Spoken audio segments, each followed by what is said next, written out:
Good evening, everybody, and welcome to Carving It Up Live right here on Facebook Live, YouTube, and on Twitter. As always, I'm Bryson Carver. It is great to have you in on this Thursday evening. We have got an absolutely packed show. We got a lot of NBA. Actually, let me rephrase that. We got a lot of Brooklyn Nets to talk about. Steve Nash fired, the Kyrie Irving controversy, I should say, another Kyrie Irving controversy. What's new? Also discuss Bengals Browns and the absolute spanking that the defending AFC champions took at the hands of their division rival, Cleveland Browns. Joe Burrow still winless against the Browns. Also going to discuss the Dallas Cowboys just once again refusing to make any deals with the deadline. I'm not shocked. Said on Monday they weren't going to make any deals, even despite the fact that Jerry said that they would. But what's new in that regard as well? We should call this the What's New show, with Kyrie Irving controversies and the Cowboys not being aggressive, Joe Burrow not beating the Browns. I mean, it's crazy.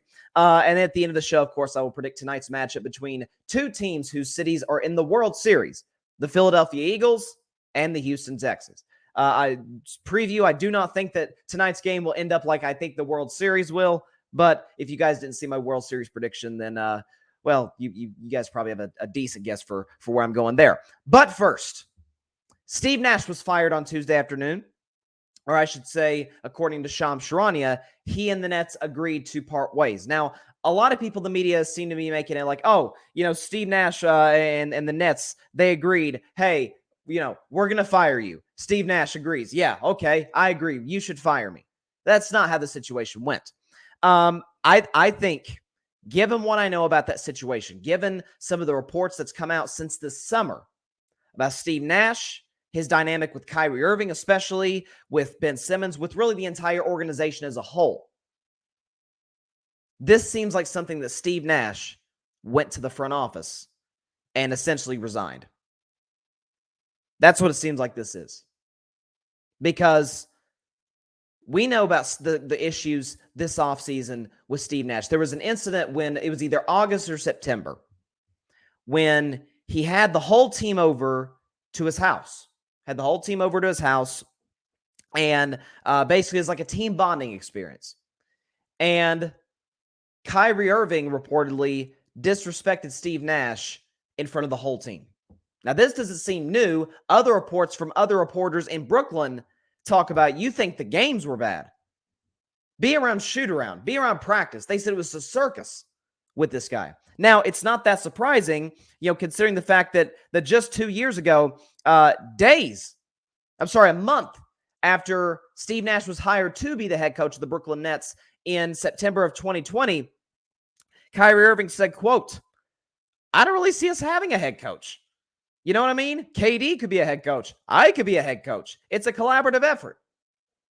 Okay. So with despite the fact that Steve Nash, I don't think is a very good head coach, which two things can be true. Steve Nash isn't a good head coach. And as Steve Kerr pointed out the other day, no coach could work in that environment, considering all the drama, considering the fight for power between Kevin, Kyrie, Joe Tsai, the owner, Sean Marks, the general manager. And it felt like Steve Nash, the head coach, after all, was like fifth or sixth fiddle. I mean, for a while, it was James Harden had more power than Steve Nash until he was traded to Philadelphia. But am I surprised by this? No, of course I'm not. Not in the slightest. Am I surprised by the fact that the Nets have gotten off to a pretty darn slow start? Not surprised by that either. Because when you look at the last few years, how this team was constructed, and I've always said this, two things. Number one, can Kevin Durant be the best player in a championship team? Absolutely. I saw him do it in 2017 with my Golden State Warriors. I thought Steph was better in 2018, but that's another discussion for another day. But I've seen Kevin do it before, so that's not the issue. Have I seen Kevin lead a team to a championship? I have not. On the other hand, Kyrie Irving. I've always asked this question on my show for years. What is Kyrie Irving without LeBron James in his career? Take away the 3 straight finals appearances. Take away, which I've always given Kyrie credit for this, one of the most clutch shots in the history of basketball. Game 7 of the finals, 2016, score tied 89-89, 1 minute left. He hits a step-back 3 on Steph Curry, essentially the game-winning shot. Always giving him credit for that. And they made the finals again in 2017. What's Kyrie Irving without LeBron James? Because the first 3 years of his career, the Cavs sucked all three, didn't even sniff the playoffs. Kyrie was great, but that was about it. But then LeBron James shows up. They make the trade for Kevin Love. All of a sudden, they're in the NBA Finals 3 straight years. So he's traded to Boston. And in 2018, March of 2018, he suffers a season-ending injury. They're thinking, oh, man, the Celtics had Kyrie, and, man, they were so close. They could have made a run to the finals. Oh, crap, they almost did. Game 7 against Cleveland. Nip and tuck game until LeBron James goes berserk in the last 3 minutes. And Jeff Green has a big Game 7 to eliminate the Celtics. But the baby Celtics, led by a 20-year-old Jason Tatum, led by Terry Rozier and Jaylen Brown, Al Horford, Marcus Smart, they almost take down LeBron without Kyrie Irving. Kyrie returns the following season. We're like, man, if they almost made it without him, imagine what they're going to do with him. Yeah, what they did with him, get gentlemen swept in the second round, and it wasn't even close by Milwaukee. Kyrie leaves to go to Brooklyn. Okay? Plays about 19, 20 games. The Nets actually had a better winning percentage without him than with him. Got to the playoffs regardless of the fact that he barely played that season. Okay? You look at 2021 or 2020 through 21. What does Kyrie Irving do? What he always does. Some sort of controversy. Steps away from the team, doesn't tell anybody, just disappears until a reporter actually found him at a strip club. But be that as it may, 2 weeks off, doesn't tell anybody, just disappears.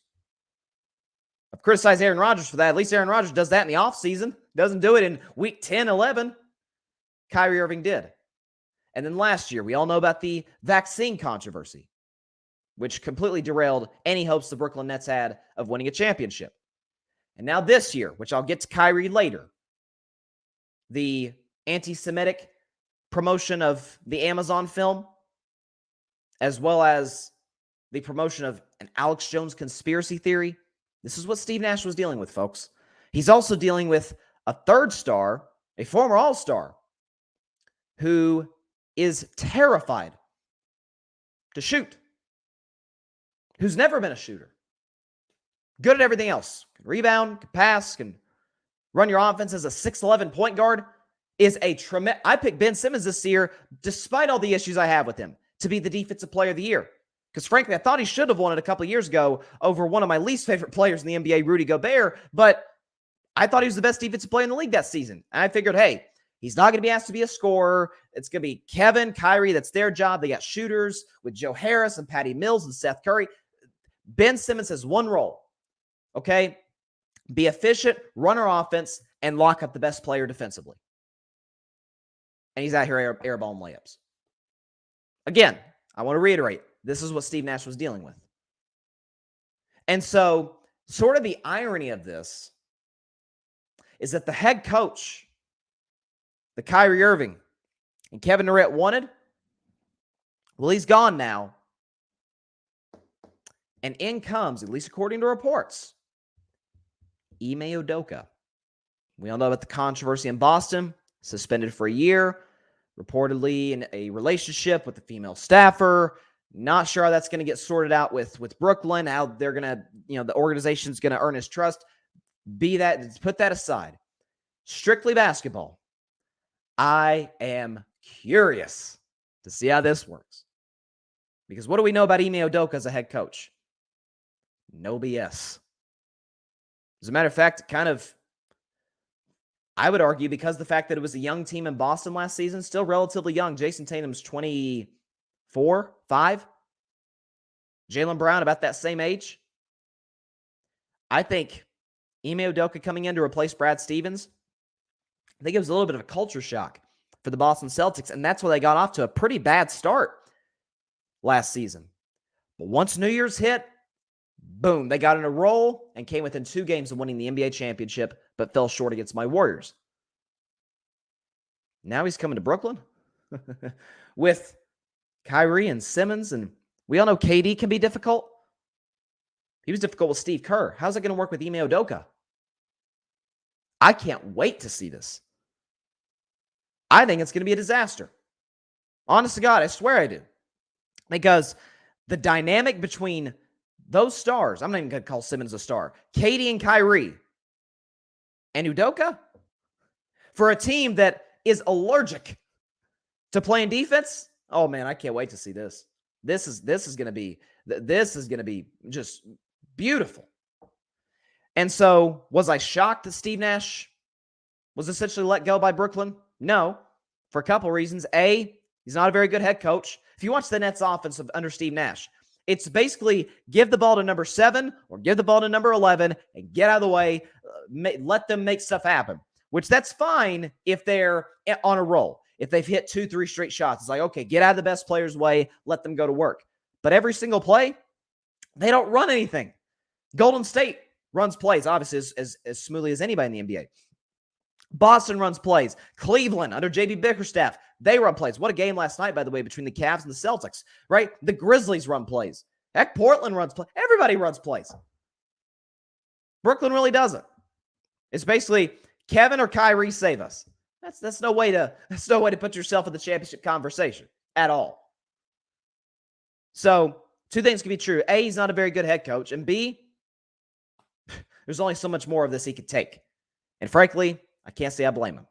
So this is going to be a really interesting dynamic going forward for the Brooklyn Nets with Ime Udoka. But it's something I was kind of disappointed in Kevin Durant in this regard, because he was doing a press conference after the Nets lost the other night, and they asked him about Steve Nash.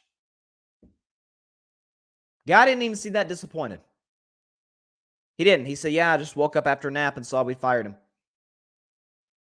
And they said, well, were you shocked? Was it like kind of, how did you feel? He said, well, it's the business of the NBA. What?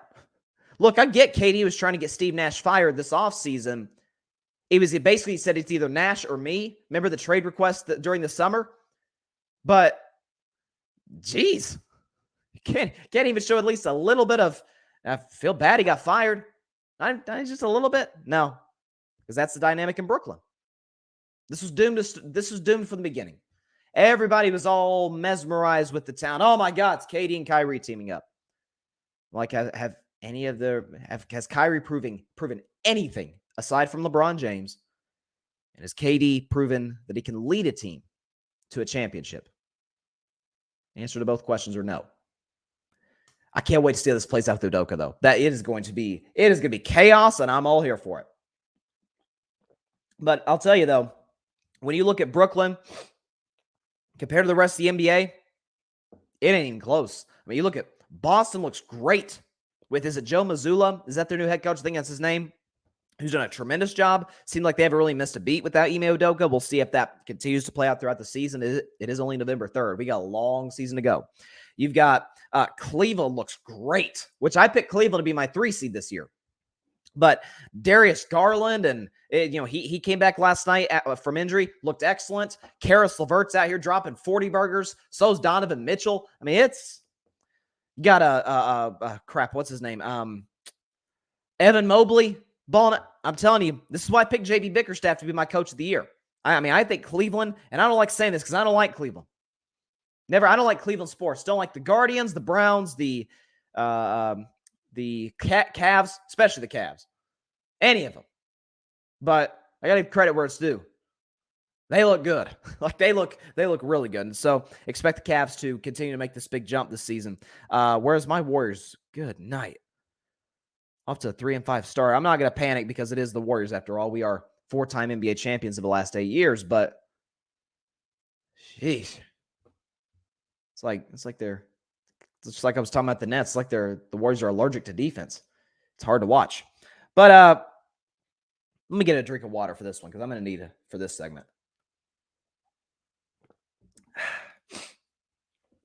Kyrie Irving, basketball player for the Brooklyn Nets, 12th year in the NBA. Phenomenal talent. I want to get that out of the way first. Phenomenal talent. But he's in trouble again. Are we surprised? So, weeks ago, Kyrie Irving was on his social media platforms talking about an Alex Jones conspiracy theory from the 90s about some sort of secret society, which, by the way, folks, has been debunked numerous times. That aside. So he promotes an Alex Jones conspiracy theory. I don't want to get too far into that, frankly, disgusting human being too much today.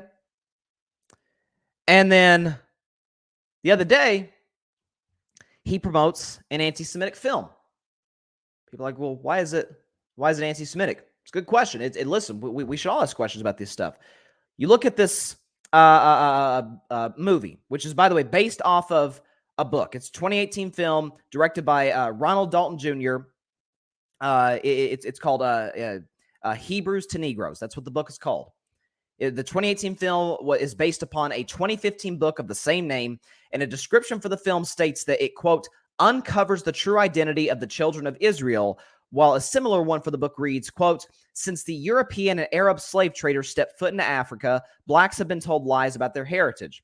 Both suggest Hebrews to Negroes espouse ideas in line with the more extreme factions of the black Hebrew Israelites, which have a long history of misogyny, homophobia, xenophobia, Islamophobia, and especially anti-Semitism.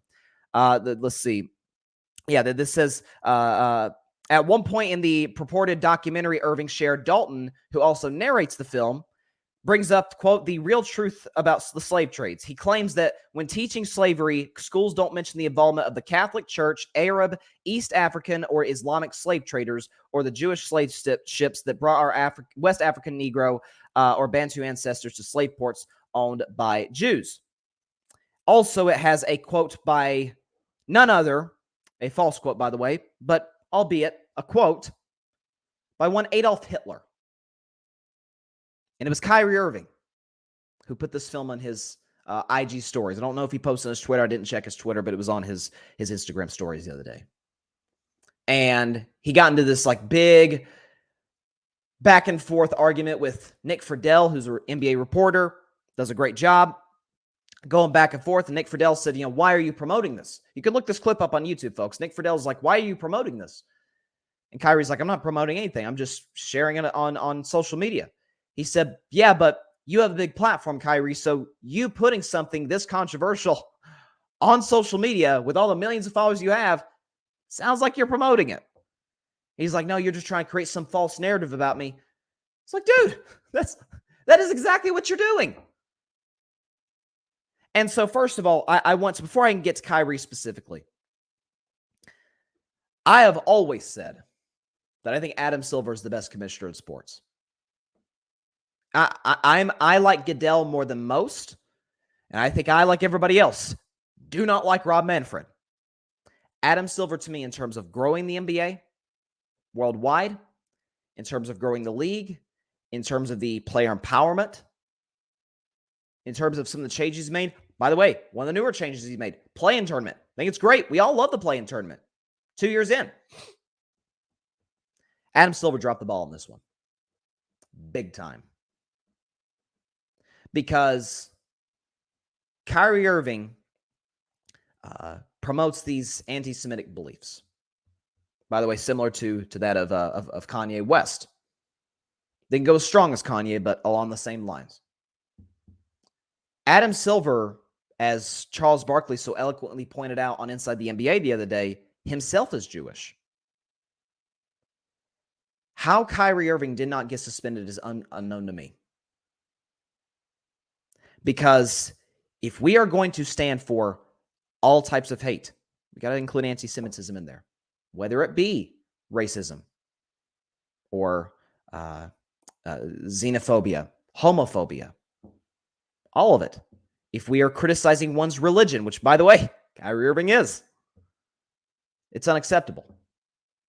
Any way, shape, or form. I'm not Jewish, but as Ben Franklin once pointed out, over 250 years ago, justice will not be served until those who are unaffected are as outraged as those who are affected.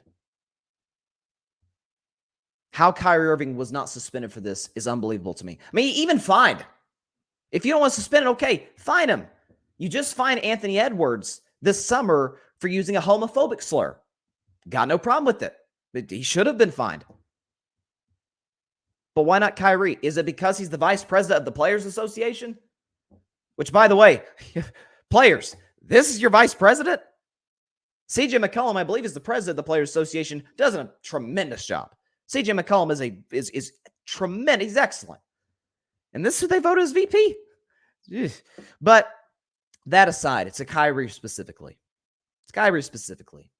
I want to start with his with the Alex Jones situation, the Alex Jones conspiracy. And he was talking about, I don't stand with what Alex Jones said in regards to the trial that he just had with the Sandy Hook families and this and that. Well, I hate to break it to you, Kyrie, but when you are promoting the belief, even if it's just one, of a highly controversial figure, which Alex Jones is, not just, heck, controversial is not even scratching the surface of this idiot. That's what he is. He's an idiot. He's a loser. He's a loser. He's crazy. But if you promote even one belief, that would be like if I went on social media and I, sort of similar to what Kyrie did, but if I put one of Hitler's writings on social media, well, that's kind of promoting Hitler, guys. I hate to break it to you, but that's, if you promote one thing from a controversial figure, that implies that you promote everything that they believe. And when it's a figure like an Alex Jones, and Kyrie, by the way, doubled down on it. He was talking about Alex Jones in the 90s, was talking about secret societies. And by the way, he was correct. These are Kyrie's own words, not mine. This guy doesn't get it. And now, the anti-Semitic movie, which again I mentioned did include a quote, a falsely attributed quote, but albeit something from Adolf Hitler, who was one of the most evil men to ever walk the planet. Not that I need to tell you guys any of that, but guilty of the mass genocide of a holy amount of Jews. It's just disgusting. The Holocaust is one of the worst events to ever happen in the history of the world. But what bothers me the most about this, it's the same thing that bothers me about the whole Kanye West situation, is these are men with very big platforms who have a lot of followers, especially Kanye, but Kyrie has his fan base as well. Kyrie, by the way, in that press conference I mentioned, said himself, I got an army. Now, I'm not sure what that's supposed to mean, but honestly, Kyrie kind of does. Check his social media. Yeah, it's kind of like AB in some ways. Yeah, you're right, AB. Tell him, Kyrie, you're sticking up against the media and this and that. It's the same thing, same dynamic. And when you have Kanye saying what he said and Kyrie saying what he said, you've got these anti-Semitic posters in Jacksonville outside of the Florida versus Georgia football game on Saturday. When you have Kanye or Kyrie were right about the Jews. You know how dangerous that is? Remember when COVID happened? When around like early 2020, when there was a lot of Asian hate crimes because they're saying, oh, you brought COVID over here. Remember that? And it was all these Asian hate crimes because people out there were spewing the lie that, hey, these Asian people, totally unrelated to COVID, was the ones who brought the pandemic over here. That's what I'm worried about. We could see the same with this. I pray to God this is not the case. But you can't. It is impossible to say, I stand against any injustice to any people group whatsoever, which Kyrie has done, by the way, and promote something that is so clearly and so obviously anti-Jew. It is, you cannot say, I am for women's rights, but I'm against black rights. I'm for black rights, but I'm against LGBTQ plus rights. I'm for LGBTQ plus rights, but I'm against the Jewish community. You can't do it. You can't. If you're against injustice, it's got to be everybody. You got to include everybody. And the fact that we live in a society that is so, I've heard it dubbed before, post-truth. We're just anybody. It doesn't matter whether it involves politics, religion, just pop culture. It doesn't matter. Some doofus can just go on Twitter, say whatever he or she wants to say, and half the people think it's true. A lot of people are with Kyrie on this. Say, hey, you're right, Kyrie, just because it's Kyrie Irving. They're not thinking for themselves. They're not actually doing the research into history, into what this book and this movie says and misrepresents history. It's frustrating. The fact that we do live in a society that is so not just polarized, but so anti-fact. I mean, there's nothing in this book that is even remotely true, or movie, what Kyrie is promoting. And the fact that he's going out here spewing this, despite, saying years ago, the earth is flat. And then the anti-vax stance, which cost his team an opportunity to win a championship. I've always compared him to Andrew Wiggins. Andrew Wiggins did not want to get vaccinated against COVID. The San Francisco law said, okay, if you don't get vaccinated against COVID, you can't play home games. And he was like, I want to do it, but I want to win a championship. Today, Andrew Wiggins sits with a championship ring. Kyrie's Nets got swept in the first round. The only team the whole playoffs to not win a single postseason game. So, enough. It's like when I heard a lot of people coming into the season, a lot of people, credible sources, by the way, talk about, this is a contract year for Kyrie Irving, right? He's going to be a free agent next year. He's due for possibly a big payday. He is on his best behavior. I said, well, he may be now, but I'll believe it when I see it. You're telling me he's going to be, he's going to be cool for a whole season, 82 games, and then however long the Nets postseason run lasts, should they get there? I have a hard time believing that. It's kind of like the serial cheater. Keeps cheating on his woman over and over and over. And then for a while there, he's faithful, he's loyal, maybe he's good with the kids and whatnot. The woman says, he's changed. No, he hasn't. What does his history tell you? What does Kyrie Irving's history tell you? First of all, it tells you he's anti-fact. We can talk about he's anti-Semitic, which clearly, he is. You don't promote a film like this and then say I'm anti-Semitic. That would be like if somebody had promoted the film The Birth of a Nation. I'm pretty sure that's what the movie's called, The Birth of a Nation, which unfortunately one of our former presidents, Woodrow Wilson, over 100 years ago played in the White House, which is obviously extremely racist. Extremely racist. And if someone promoted that film, I'm not racist. Yeah, buddy, you're racist if you're promoting a film like that. Like we shouldn't even have to question that. Kyrie's anti-Semitic. He's made that very clear. And when you are somebody with the platform that he has, it's when you're promoting, you're promoting this. You're promoting this. Millions upon millions of people saw that on his social media. He's promoting it. So Kyrie's anti-fact. We knew that. He's anti-Semitic. And he is a cancer to a basketball team. Everywhere he goes. Despite his undeniable talent. I have always said this about Kyrie Irving. He's got the greatest handle of anybody I've ever seen. I've never seen in my life a guy who can handle the basketball better than one Kyrie Irving. Never. Yet he makes teams worse. Check his history.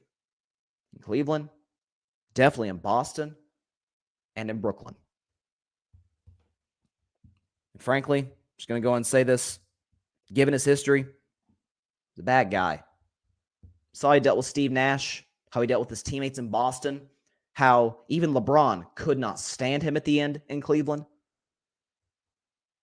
as well as his off-court stuff. Kyrie's a bad guy. You can't continuously, over and over and over do these things, and we're like, he's because I've said for years, Kyrie's got a good heart. Nah, I'm off that position. I'm out. Can't stand against injustice. if you're not willing to stand against all injustices, anti-Semitism included. I'm sure there's some comments in the comments section. I would love to respond to them. Unfortunately, the show is not live today. I'm doing the show in the morning. So if there's any breaking news, anything crazy that happened, which the trade deadline just passed on Tuesday, and it was an active trade deadline, which I'm about to talk about the Cowboys in just a second, who were not active. But if there's any comments right now, wish I could get to them, wish I could respond to them. But like I said, the show's not live. So if there's something major in the world of sports that has happened, as I always say, I am aware of it, just not at the time that you are watching me right now, if that makes any sense. But I don't think that this has got to be the first time. Matter of fact, I'm almost certain that it is. This has got to be the first time in the entire football season that I have not had a football topic until the third segment. But it is only fitting that it involves the Dallas Cowboys. Only fitting that it involves America's team. How about them Cowboys? Yeah! How about them Cowboys, who once again did not make a deal at the trade deadline? So, first of all, I called this. I'm not even going to give myself a whole lot of credit for calling this because it's kind of obvious because they never do it. But after the Cowboys walloped the Chicago Bears 49-29 on Sunday afternoon, Jerry Jones in his post-game press conference, as if he were a player or a coach, which all owners do. But Jerry Jones was talking about, they're asked about, hey, the trade deadline is in basically 48 hours. You guys going to be aggressive? You guys going to make any deals? Jerry said, yeah, well, we're going to make some deals. We're going to be aggressive. 48 hours later, nothing. This is Jerry is. This is who the Cowboys are. And they tried, it's the PR. They're trying to cover their butts. Because the report, came out. It might have been from Ed Werder. I'm not 100% sure on that. But the report came out. They were this close to making a deal for Brandon Cooks, who's the speedster from the Houston Texans. But they were just deterred from the fact that he was going to make $18 million guaranteed next year. Oh, I hate to hear that. This is what I get a kick out of. It's the same reason Cowboys in March, Von Miller was available. Two-time Super Bowl champion, Super Bowl MVP, back in Super Bowl 50 with the Denver Broncos, won a Super Bowl with the Rams this past February. He's available, on the market, free agent. Said himself, I want to go to Dallas. He's from Texas, played college football at Texas A&M. He wanted to go there. Jerry wasn't willing to pay him the money that the Bills were. And what I get a kick out of is that you got a lot of people out there blaming Dak Prescott. Oh, it's because Dak Prescott's got the $49 million cap hit next year. You've seen Josh Allen's cap hit? Stephon Diggs' cap hit? They're going to have to pay Tre'Davious White if they haven't already. All these different pieces in Buffalo. And they still found the space to go pay Von Miller. In LA with the Rams last year, they were paying Stafford, and they were paying Kupp, and they were paying Donald, and they were paying Ramsey. And so let's go get Von Miller. That worked. Let's go get OBJ. Let's go get Odell. Help us win a Super Bowl. How'd that work? You can manipulate the cap, and it's harder, obviously, in the NFL and the NBA because it's a hard cap. You can manipulate it any way you want. You can convert stuff into a signing bonus. You can do whatever you wish with the cap. Apparently, they are completely incapable of doing that in Dallas, Texas. Because one man, Gerald Wayne Jones Jr., for whatever reason, I think I know why. I'll share my theory for it in just a second.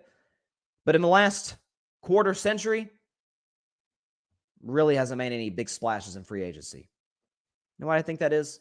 Because we know when you're a man as powerful as Jerry Jones, and he is arguably the second most powerful man in the NFL to Roger Goodell.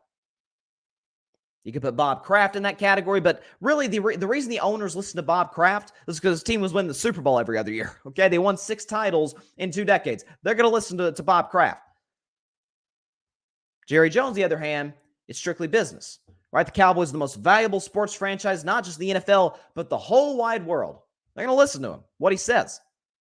And for good reason, by the way. Jerry Jones is, as you know, some things Jerry has done is proposed to the owners and the NFL. I'm all for moving a team to Los Angeles. That was Jerry's idea.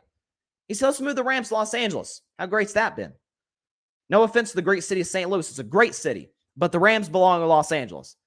Okay, they've been to 2 Super Bowls. They won 1. It's totally changed the culture of that franchise and the trajectory of that franchise.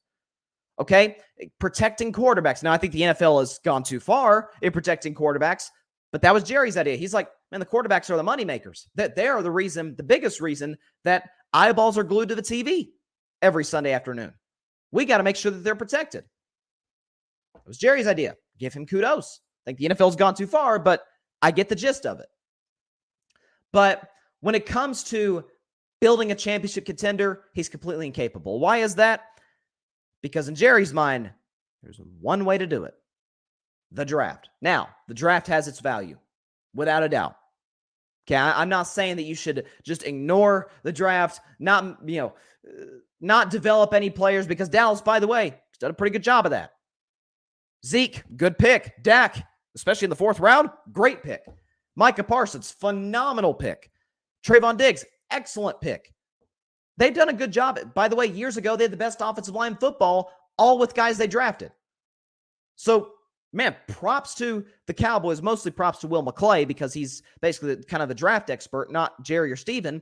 But, props to the Cowboys for developing the guys that they have. However, you need to add a piece here or there. You know why I think Jerry won't do that? I've got a theory for why. Because when Jerry's guys succeed, it's different than if, let's just say the Cowboys, for the sake of argument, brought in Bradley Chubb. By the way, congrats to Bradley Chubb. Got his money today for the Miami Dolphins after getting traded from Denver. But let's say they traded for Bradley Chubb. And Bradley Chubb went out and was as impactful to the Cowboys defense as Charles Haley was in the 1990s. It doesn't hold the same weight with Jerry, because everybody knew Bradley Chubb was good. We knew he was a great pass rusher. That's why the Dolphins went out and got him, and now this morning gave him a big contract. Everybody knows Bradley Chubb's good. Coming in the draft, no, we didn't know if Zeke would pan out. He probably would. He's the 4th pick, but nobody knows for certain with any draft pick. Okay, Micah Parsons, I don't know. He didn't play college football in 2020. It's taking a big risk. Trayvon Diggs, he gets beat deep a lot. Dak Prescott, 4th rounder. We don't know.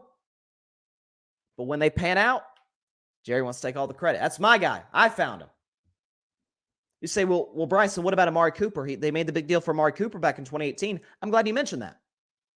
And I always point this out to Cowboys fans when they say, Amari saved Dak. Amari is the guy who got Dak his money. Are we sure Dak isn't the guy who got Amari his money as well? Amari Cooper threw 6 games as an Oakland Raider at the time, before he was traded to the Dallas Cowboys. Did not even have 200 yards receiving. That's what Derek Carr is as quarterback. Did not even have 200 yards receiving through the first part of the season. He joins Dak. He has over 1,000. But nobody wanted Amari Cooper. And so the Cowboys said, okay, we'll get him. And when Amari Cooper pans out in Dallas, unlike the way he did in 2018 with the Raiders, Jerry's going to take the credit. That's how it goes. And so when I see that the Cowboys did not make a deal for Brandon Cooks, we know Brandon Cooks is good. We know Brandon Cooks is one of the fastest players in the NFL. And Jerry's not willing to risk that, because by trading draft picks to Houston, that would also mean that, hey, that is probably 2 draft picks, probably not 3, 2 draft picks, 2 guys that I'll never get to see pan out and me get the credit for. Jerry's a smart man. Make no mistake about it. Jerry's a very smart businessman. You're not a multi-billionaire if you're not. He knows exactly what he's doing. Jerry, I believe, does want to win a Super Bowl. Unlike some other owners. There's plenty of owners in sports where, like, they don't care. They're just they're in it for the money. They don't want to win. They're not like a Joe Lacob in Golden State or a Steve Ballmer with the Clippers or a Steve Bisciotti with the Ravens or Stan Kroenke with the Rams. No, those owners want to win championships. I believe Jerry does want to win a Super Bowl. So long as it's his way. If it's his way, he cool with it. So that's what I just love about this whole situation. The fact that, and I feel bad for Cowboys fans. I genuinely feel bad for Cowboys fans out there who every year at the trade deadline and every year in free agency are just waiting. We got the cap space to do it. We can manipulate the cap a little bit. Rams do it. Ravens do it. Bills do it. Chiefs do it. We can't do it. Why can't we do it? The money, trust me, folks, had zero to do with this. This isn't because Dak Prescott makes $40 million a year or because Jerry didn't want to pay the $18 million for Brandon Cooks. It has to do with the fact simply Jerry wants to win with his guys. And if it's not his guys, if it's not homegrown talent, by the way, you said that's kind of an outlandish claim, Bryson. Is it? Look at the Cowboys front office.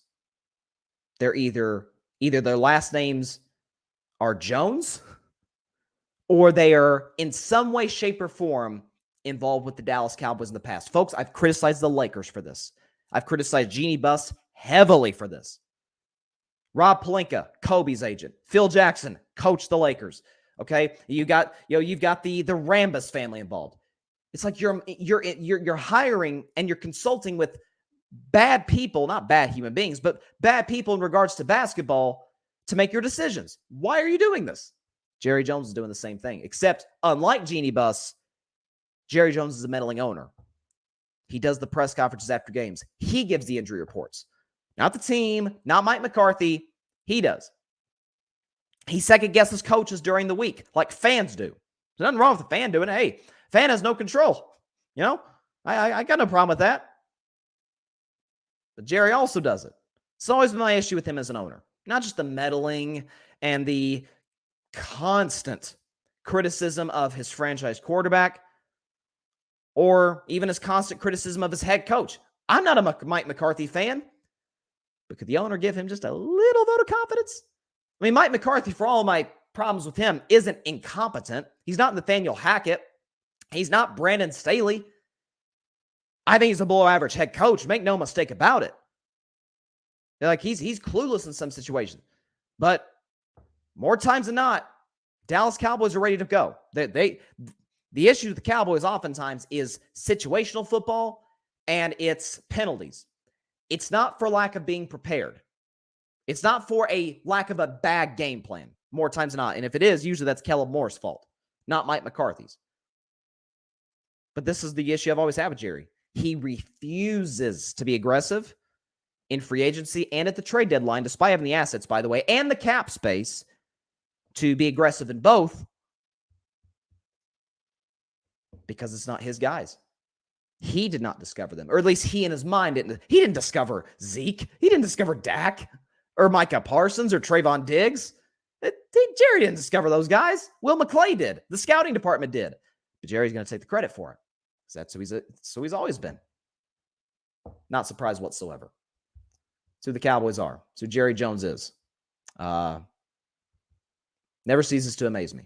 This is why, folks, I told y'all, unless the Cowboys get another receiver, a legit receiver, a DJ Moore, Brandon Cooks, still holding out hope possibly for Odell Beckham Jr., they're not a Super Bowl contender. Not with CeeDee Lamb as your number one. No, it's not going to work. Moving on now to the Monday night game. Man, Halloween night. Hope everybody had a great Halloween, by the way. Stayed safe out there.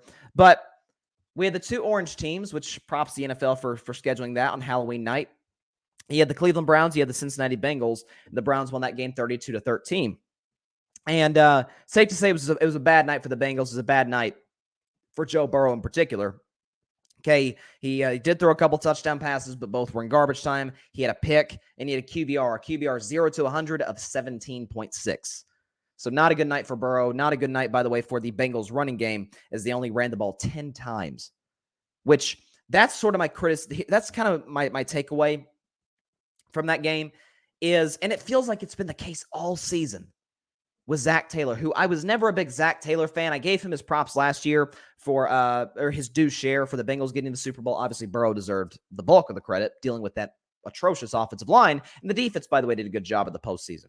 But I gave Zac Taylor's props because I was like, you know what? They're not a heavily penalized team. They don't seem out-schemed by the likes of Andy Reid or Mike Vrabel, or even by a Sean McVay in the Super Bowl, right? That the Super Bowl came down to the last minute.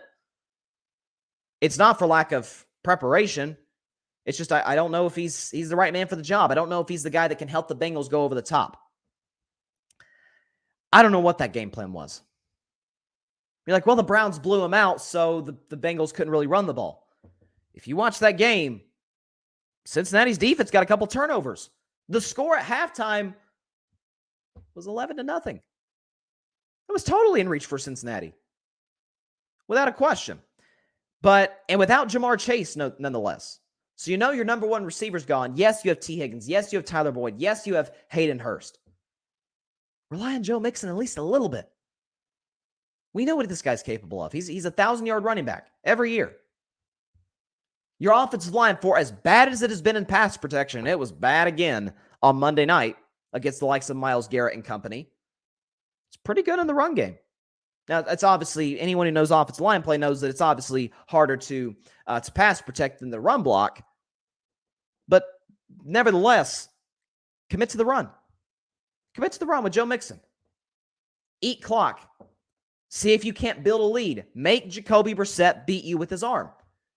Didn't have to. You look at the Browns, on the other hand, we obviously know are a heavy run team because they have the likes of Nick Chubb and a tremendous offensive line. Ran for $172. Nick Chubb, by the way, had 23 carries, had a couple touchdowns, over 100 yards. That's what it came down to. Is the fact that, Joe Burrow wasn't bad. He wasn't great. He had a QBR of 17. He wasn't great.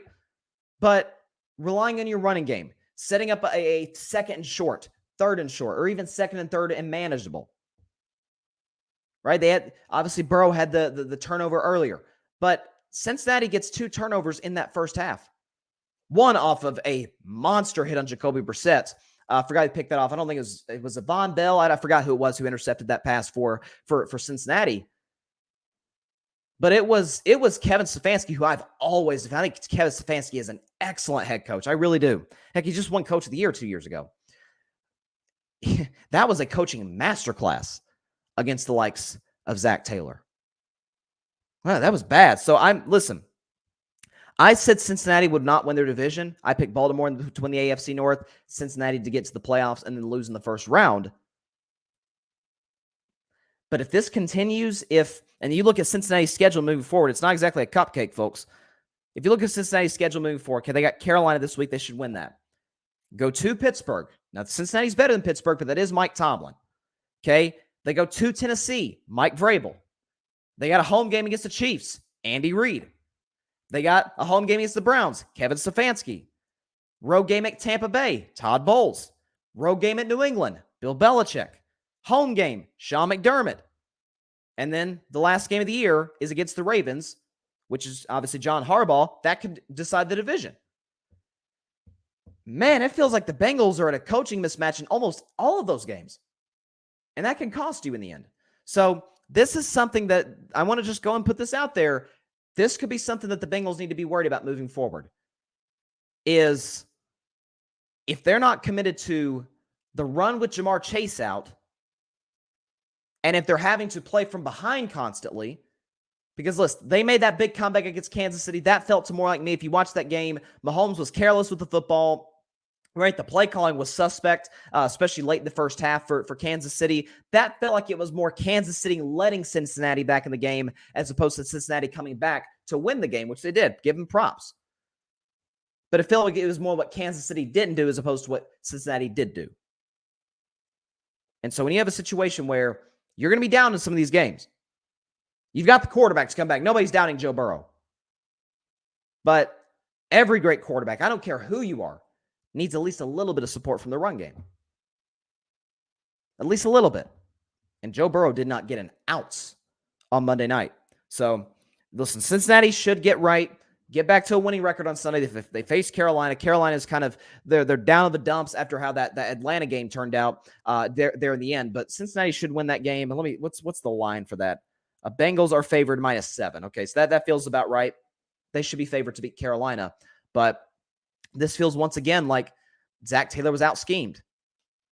Like he was against Mike McCarthy in week 2. He was, John Harbaugh coaching clinic, despite the fact Lamar Jackson did not play well in that game. John Harbaugh constantly putting his guys in position to succeed. Zac Taylor did not in that game. I think it was week 5, if I'm not mistaken. So watch out for this moving forward if you're a Cincinnati Bengals fan. That's all I'll say. But we do have a game tonight. Week 9 begins in the NFL. We got, excuse me. The irony of it, by the way, what a World Series we got going on. You got I said Houston would take 2 of 3 in Philadelphia. They'd take 2 of the 3 games. Well, Philadelphia, on the backs of multiple home runs, I think it was 5 home runs on the night in game 3 against the Astros, won convincingly 7-0. And they had last night where the Astros pitched the first combined no-hitter in World Series history. 4 pitchers combined to do it. Props to all of them. Astros won that game 5-0. And so now we got the pivotal game 5. We know in the NBA, winner of game 5 in a 2-2 series wins the series like 80-something% of the time. I don't know what the percentage is for baseball, but it's got to be right in that ballpark. So it's the big one tonight. Verlander's on the mound for the Astros. Let's see who's on the mound for Philadelphia. Got Verlander for Houston. Syndergaard on the mound for Philadelphia. Verlander scares me in the postseason. Verlander scares me in the World Series, more specifically. But Houston did build a 5-0 lead in game 1. They should be up 3-1 in this series. This should be a do-or-die game for Philadelphia. It's not. That's how it goes sometimes in baseball. Give me the Astros tonight. I said Astros it would be a split through the first 2 games. That's exactly what happened. Astros would take 2 of the next 3. We'll see if that happens tonight. Everybody's going to count Philadelphia out in game 6 on the road in Houston. I think Philly wins game 6. Houston wins the World Series in game 7. That was what I predicted before the series started, and I'm still holding tight. It's Kyle Tucker winning the World Series MVP. I'm still holding tight to that. But anyways, the 2 World Series cities, ironically, right in the middle of the biggest game of the World Series, game 5, play tonight. The Philadelphia Eagles and the Houston Texans. So you're looking at this game tonight. Philadelphia is favored at -13.5. So obviously Vegas loves the Eagles in this situation. Can't say I blame. Last undefeated team left. Just winning games convincingly. Beat Pittsburgh to a pulp last week. Just smoked them. Now obviously you have the matchup advantage. The fact that you have the likes of Jalen Hurts as opposed to Kenny Pickett. The fact that I think the receiving cores are actually pretty even. I think Pittsburgh's is very good. They just don't have the quarterback as of right now to get them the football to make plays. And they don't have the offensive line to give the quarterback time to get them the football to make plays. But for Philadelphia right now, they're playing tremendous complementary football. They're getting turnovers defensively. They lead the NFL in takeaways. Darius Slay has been unbelievable. James Bradbury, one of the better free agent pickups from this offseason, has been excellent. Philadelphia's gotten pressure on the quarterback, and that's to me where the game is won. I don't think Philadelphia is going to necessarily put on like a fireworks show on Houston. I don't think it's going to be like a 40-something to 12 or something like that. But I do look at it and I say, okay, Houston got one of the worst offensive lines in football. This feels like a game Houston's defense keeps them in it for a while. Like, keep in mind, Malik Willis for the Titans on Sunday completed 6 passes. Okay, so, part of that was because they were committed to the run with Derrick Henry. But the pass game hasn't killed Houston. It's been the running game. Well, that's not very good because Jalen Hurts can run the football. You have their numerous other running backs that can, Miles Sanders, everybody can run it right down the throat of that Houston defense. That, to me, is where the game is decided. This feels like a time of possession battle that I think the Eagles will win, and I think that they will win this game. I don't have them covering the spread. 13.5 feels like a lot. I've got them winning by 13, so just a little short, but I think the Eagles win this game 28-15 over the Houston Texans to begin Week 8. And I'm coming off of a great to kick off week 9. To kick off week 9. Houston, which, by the way, we're at the half point of the NFL season. How crazy is that? But coming off of a great predicting weekend, best of the season, 12-3. If the Bengals hadn't laid an egg, I'd have had only 2 losses, but 12-3 week 8. Feel great. Obviously, why would I not feel confident in the Eagles beating the Houston Texans? Come on. But Eagles will beat the Texans 28-15. And that is all the time we have for today's show. Appreciate everybody stopping by as always. Be sure to check out Carving It Up Live tomorrow at 6 p.m. Eastern, 3 p.m. Pacific time on Facebook Live, YouTube, and on Twitter. Also, be sure to like, share, comment, and subscribe to the Carving It Up YouTube channel where you're watching the show right now, if you're watching on YouTube. Be sure to catch Carving It Up also on the Grid Network. Carving It Up is presented by the Grid, as you see in the upper right corner here on the stream. Subscribe to the Grid Podcast Network. That is GRYD, the Grid Podcast Network on YouTube. You can also listen to my show, to the podcast episodes of my show on Apple Podcasts, Spotify, iHeartRadio, etc., on the Grid Network. So be sure to check that out. Check out the other creators of the Grid. You got my man Patrick Brown with the Chaotic Sports Podcast. Great show, by the way, this weekend. Loved it. Hoping to do an IG Live, by the way, with Patrick on Sunday, so stay tuned for that. You've got Barry Grant Jr., All Even Podcast. You've got Alfred Parsar Jr., the Rocket Fuel Jets Podcast. His Jets coming off a tough loss to New England. We'll see if they can bounce back this week. I think they played Buffalo, so that's going to be a tough challenge. But be sure to check that out. Check out Clutch Sports Talk. My man Ryan Flowers. Love that show, especially on Sundays. He'll give you all the advice you need, especially gambling advice, whatever the lines are, and then just the overall feel of what the NFL is right at this particular moment in time in week 9 of the NFL season. Can't believe we're this far in. We're halfway through the season. It has flown by.